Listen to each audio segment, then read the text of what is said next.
Welcome to episode 34. I am your humble host, Eric Kage. Now, on Tuesday, I learned that my great uncle left me a property in his will, which is wild because I never even met him and he lived in Japan. But with this life-altering situation, obviously, I gotta fly to Asia to check out this property. And I will be documenting my trip and giving you a full camera review. And if you are a first-time viewer, this probably looks like one of those ghost hunting shows, which it definitely is not. So, let's, Carl here from Brrraaains Head-Banging Life, gbhblofficial for short. Horror movie review time. As writer and director Brandon Walker goes for a really strong concept and digs into rich history with Ghosts of Hiroshima, but unfortunately, disappointingly delivers what is ultimately a lackluster paranormal found footage horror, although it is not without one or two decent scares. You want to play games, huh? Okay.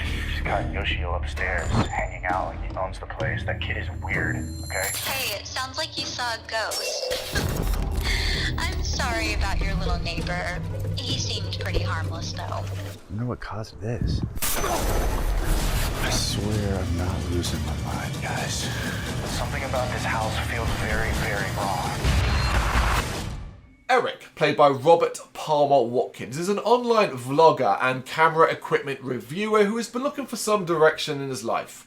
This comes when he inherits a property in Japan, one that just so happens to sit near the site of the Hiroshima nuclear blast.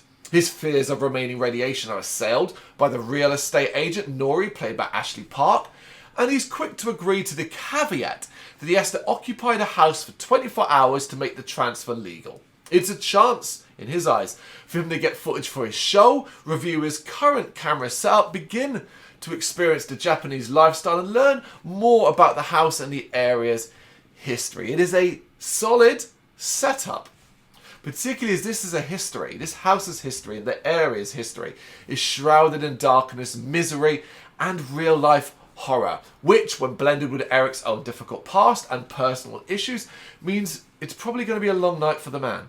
The pros of Ghosts of Hiroshima come from two areas. The first is the more obvious aspect of the movie using real history, events, and the Japanese culture to create its story. It is a film steeped in lore that it is willing to explore up to a point.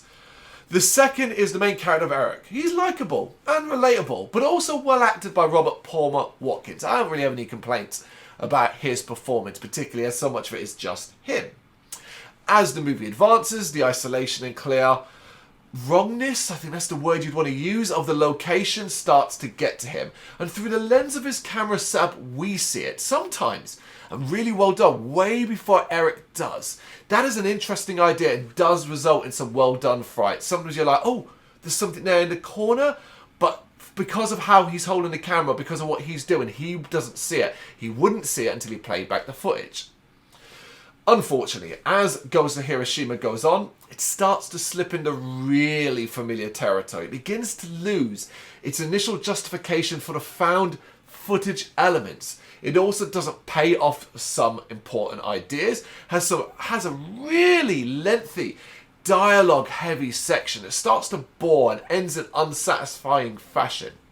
It is actually really unfortunate to see it fall apart, and it ends up leaving a bit of a sour taste in the mouth, even if it does keep you watching until its final moments. You kind of want to see this movie out. Overall, the found footage genre is a mess, so it's probably not fair to be too critical of Ghosts of Hiroshima in that regard, except, like so many, it fails to learn from the pitfalls. The imagined talent is here. It just needed a better story that felt cohesive right to the very end to really stand out from the pack.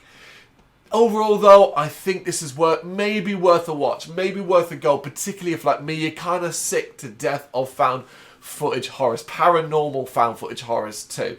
I'm not going to promise you that this does something wildly different or something you've never experienced before, but it's got enough interesting ideas, enough touches towards the real life horror of Hiroshima and Japanese culture to kind of keep your interest up to a certain point. I do think it's got some effective scares that might, not necessarily make you jump, but might send a little shiver down your spine. I think it's worth a watch. What do you think? You know what to do.